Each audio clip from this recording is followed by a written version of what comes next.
Hello and a very warm welcome back to the garden, and I'm very excited to take you on a July tour of our raised bed, organic and permaculture inspired vegetable garden.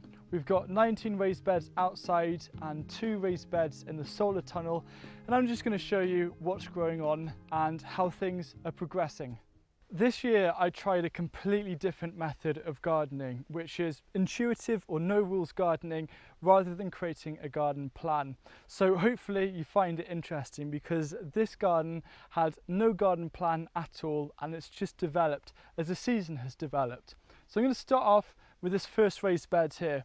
I've got an L shape of alderman peas, and these have been cropping amazingly. We've got beautiful big pea pods and harvesting loads, made a really nice salad.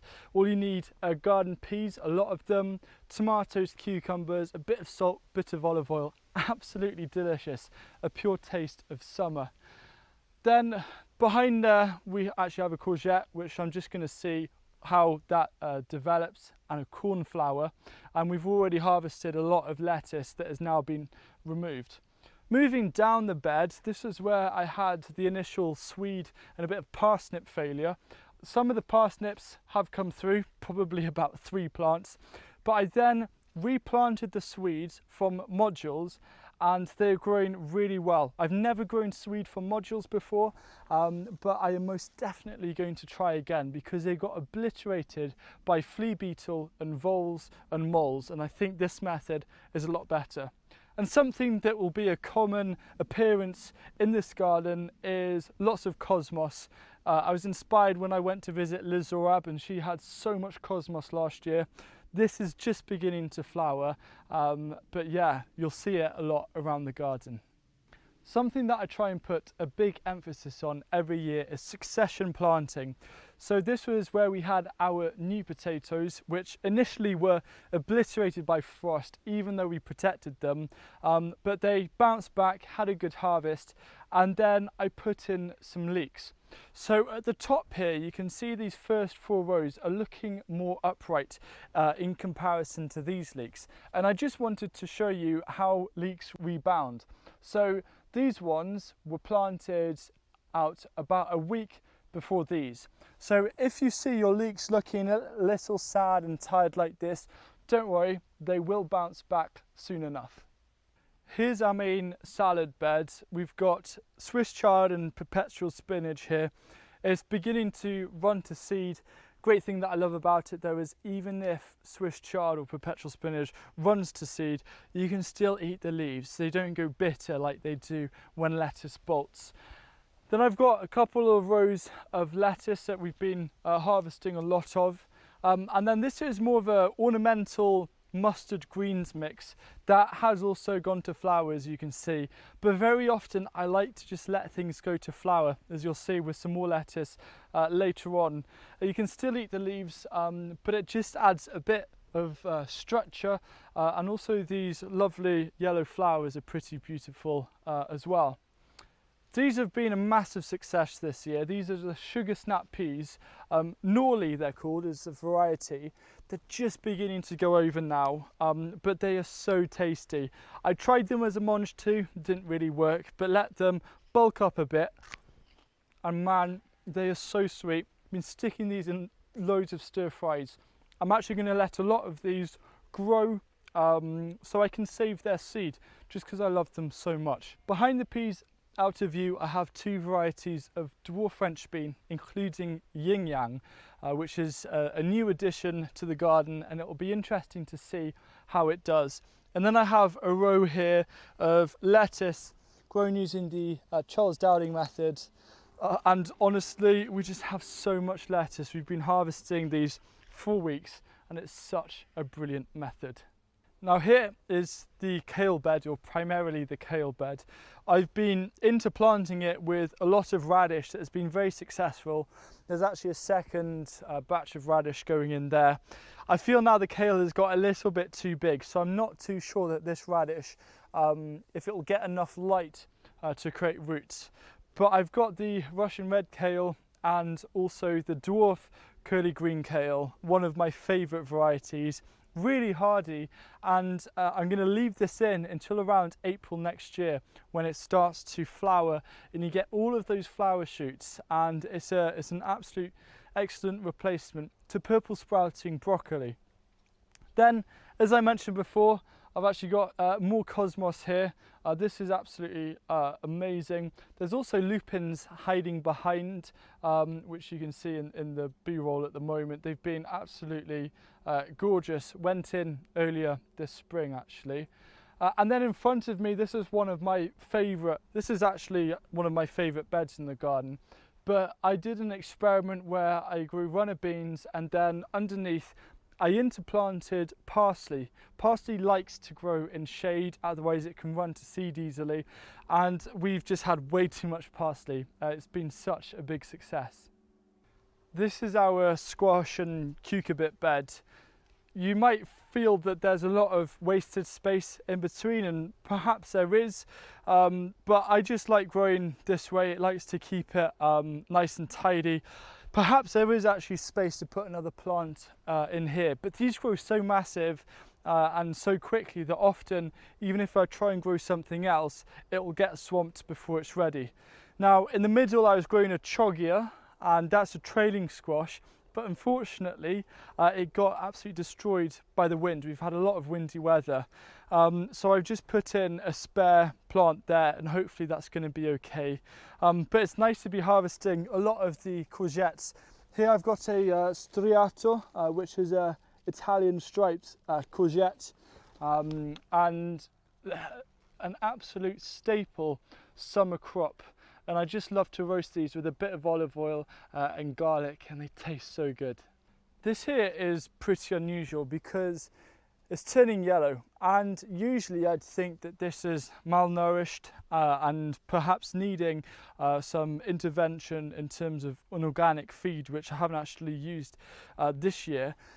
But this is quite interesting. This is a yellow courgette shooting star. And the other plants around this garden and also the new garden are showing the same traits of the yellow leaves, and this is growing in the same bed as the other courgettes and squashes that show no kind of malnutrition. So I'm thinking that perhaps that's just part of the variety, but that's something that I need to look into in a bit more detail. So we're now coming down to this bed. This is kind of a bit of a hybrid between annuals and perennials.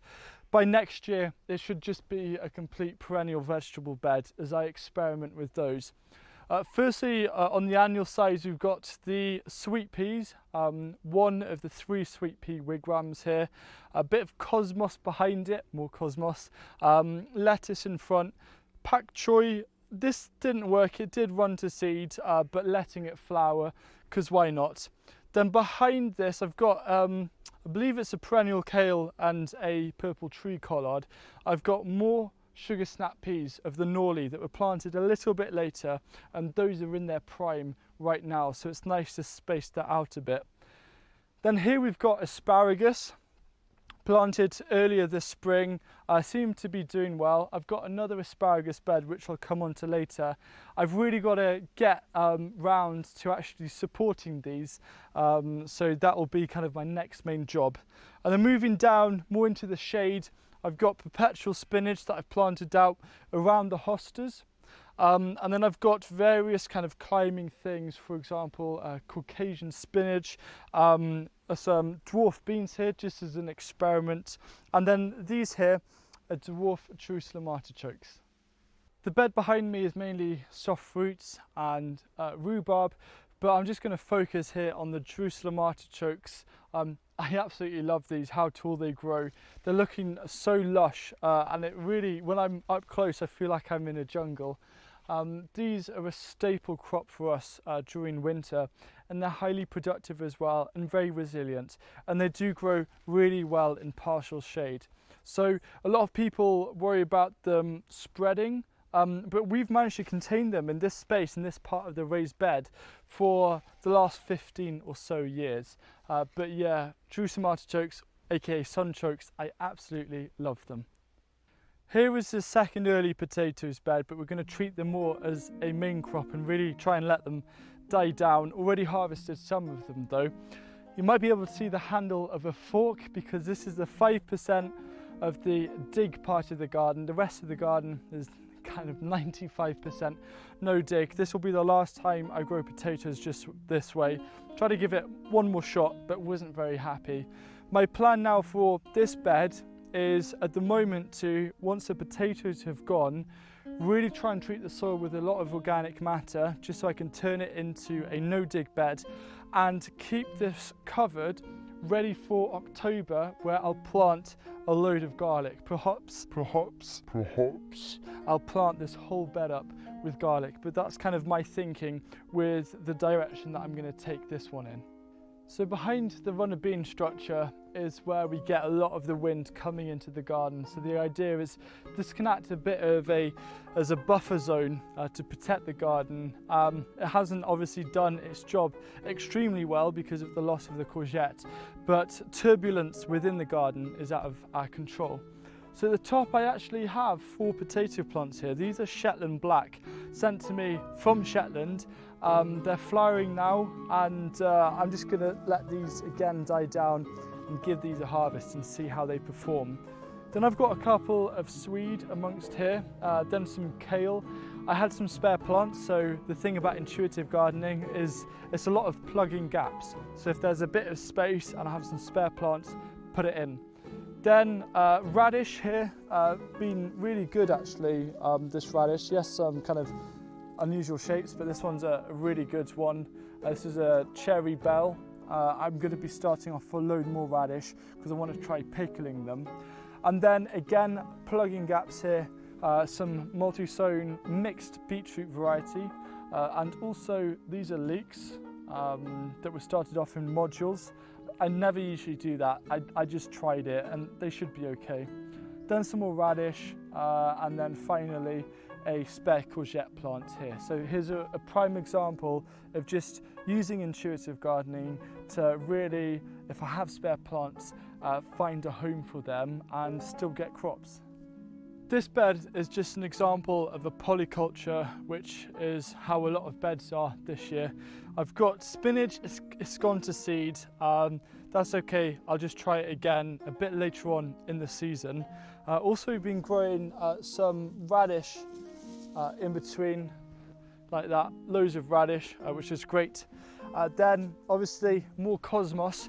Now you might be wondering where on earth have these marigolds appeared from, based on watching previous videos. These are actually in a watering can, and it's because earlier today we were filming a video which is coming out next week about how I apply permaculture principles to pest control, natural pest and disease control in the garden, so stay tuned. Right in front of these calendula, or the pot marigolds, I've got Kailan 60-day kale, a very interesting plant, still trying to learn how to best harvest that and enjoy it. But it's fun, easy to grow, and they say from transplanting it takes about 60 days to mature and to harvest. Then I've got fennel here that I planted out from modules, and then I've got 2 rows here that have kind of been sown direct. I didn't put a plank over and the germination was a bit sporadic. I don't really mind, I can fill some of the gaps, that's okay. Then I've got a line here of dwarf French beans. Some more dwarf French beans here. Some of these were destroyed actually by the winds, but they seem to have picked up okay. More beetroot, really treating that as a staple this year.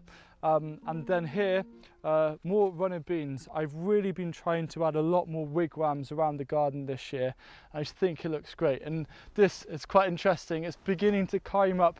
The cotoneaster here are getting quite high. So I'm just going to leave it and see what happens to that. It'll be cool to come back in a month and compare.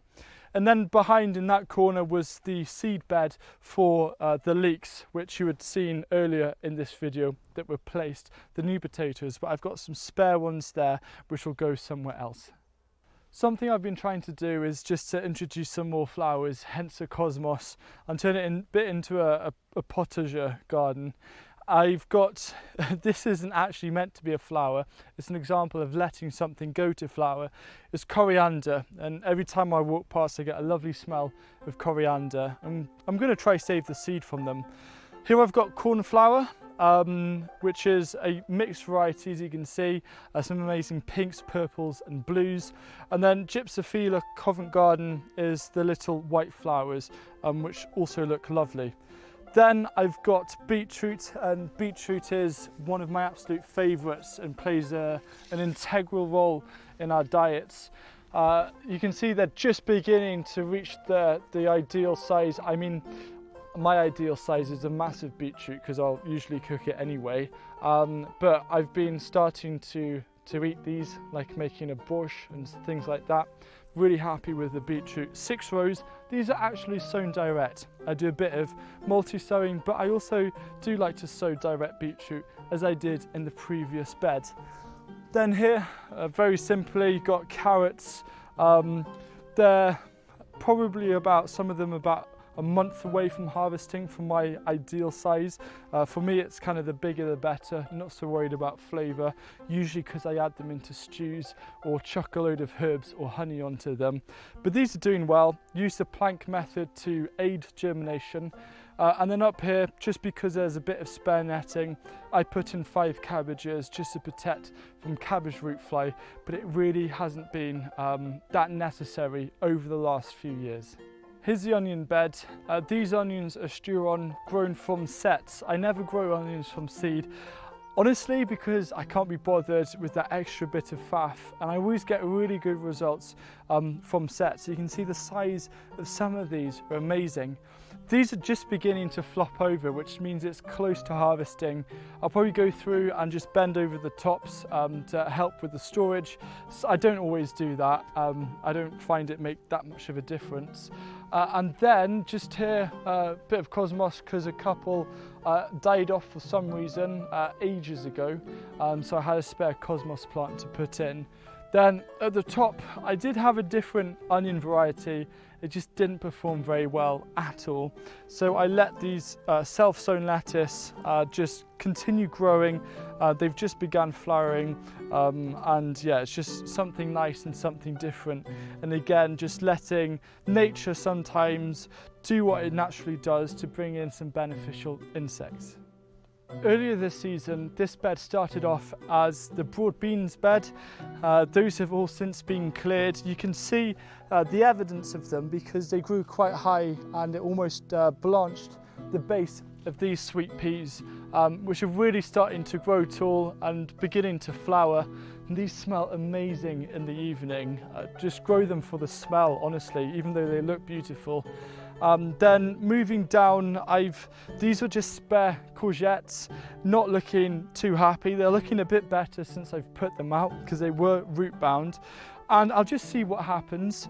Also just down here, I've planted parsley, 2 plants either side of both of the sweet peas, and they've been performing really well. Then just some really young beetroot plants here. This is a climbing bean. I can't actually remember what climbing bean it was, but sometimes it's okay because I get a surprise when it appears and when it starts to grow. Then here is, this is Swiss chard. But it's the white variety. I really like it. It seems to be really productive out of the coloured varieties. So yeah, just going to see how this performs by itself. And then coming down here, this is mixed beetroot variety that I got as a patch that I've multi-sown, planted out. These are really beginning to take hold now. You can see how luscious they look. And then right at the end, I've capped the bed just with a few radish, just to really make the most of just spare bits of space. Here's the main asparagus bed. Again, as I mentioned earlier, I really have got to get my act together and just add a little bit of support for these. Spare courgette went in the corner right there. And then this has been mulched actually with wood chip just to try and help retain the moisture. Over on this bed, this is ochre, also known as New Zealand yam. Usually I grow these in line tyres, but growing them here because I had spare tubers. This is a globe artichoke. I think this whole bed will eventually be just for artichokes next year, because I've got a lot that I started from seed. Then beans, loads of beans. This is a self-sown tomato, just beginning to flower. And I mean, it doesn't have much luck outside in Wales in a Welsh summer, but you never know, it might turn out to be a success story. And this thing looks quite intense, and it kind of is, because this is where the wind has hit the peas. It's come in from this direction. Quite interesting, wouldn't have expected it to come in from here, but it's kind of toppled over the peas over to the other side. I don't really mind that much. And then this thing here, bit of support, but it's doing fine. It's a hang down blue heritage pea variety. Doesn't taste amazing, I will be honest, but I'll try cooking it, and I'm sure a bit of melted butter would fix it. And then finally, this is a self-sown borage. Borage is a wonderful plant. You can eat the beautiful blue flowers. And just before I forget, I've actually put in a couple of chard plants here that are looking really good and healthy. Again, spare ones, plugging the gaps, but yeah, going to get some great harvests out of these. This weedy bed in front of me is the strawberry bed. We got some actually nice harvests off these. It was just the first year for this bed though, and I have got to remove the covering, give a good weed, but also try and pot up a lot of the runners that have been sent out. I've got Just Add Cream as one variety, and these are Cambridge favourites that I propagated last year and planted out this spring. So Cambridge favourites taste better from the two, so I'm going to try and propagate as many of those as possible. This bed behind me is another experimental bed, mainly around perennial vegetables, which I will go into more detail in a later video. But in terms of annuals, I'm just trying things like kohlrabi here. I got multi-sown beetroot doing really well, and also fennel here, and they're all looking pretty happy, pretty healthy, and yeah, pleased with how this is growing. Here are the two beds right at the top of the garden. The bed the furthest from me has cosmos, then some spare courgettes, and then just a couple of cabbages and purple sprouting broccoli just put in there. There's a bit of space in the middle where I'll probably be planting out more beetroot. This is Blauhilde climbing bean. It had a really weird start, couldn't work out what was happening, but it's eventually kicked in and started growing up. And then I've got a couple of kale plants, and these are fennel in here, sown out planted out from modules, looking really good. This is more of the pak choi that ran to seed. And this is the kale Kailan 60 day. It's a big stem that apparently you peel off and you can eat. Just letting this flower a bit, sending off more shoots. So this is useful to see where it could end up. And then finally, one of my favourite vegetables, mainly because they look extraterrestrial, is kohlrabi. I think this is the Azur kohlrabi. And yeah, it's looking pretty healthy, and hopefully in about a month I can start harvesting them. Here we are in the solar tunnel, and there's a little bit of shade from the grapevine which has recovered from the frost. And then to my right, these are the tomatoes. Really good fruit set this year, as you can see, and they're just beginning to ripen now. I can see the tigerellas beginning to ripen, and I can't wait to start tasting homegrown tomatoes at long last. Then on this side, it's more kind of experimental: aubergines, cucumbers, courgettes. This is a kind of physalis, I think. And then a couple of loofahs in the back. But again, this bed is just more experimental because we have a polycrub, which is a much bigger undercover growing area that I've already shared and done some tours on over on my Patreon page. And that's where a lot more of the undercover growing is happening this year. And just outside the solar tunnel, this is a cut flower bed. cornflower again and cosmos, but a lot of it, this is the first one to start flowering. There were so many flower heads beginning to form though, so still got a couple of weeks, perhaps a little bit more, before they go into full flower. So it's just important that I deadhead them when they stop flowering, just to keep them nice and vibrant. But yeah, I just love this patch here. This actual patch of the garden feels so much of a jungle, and is completely unplanned. So there you have it, a tour of the vegetable garden, and I'll be doing another one probably around end of August, early September, as a comparison on how much the garden can change. And I hope you enjoyed it. And if you want to get some extra bonus content, then check out my Patreon.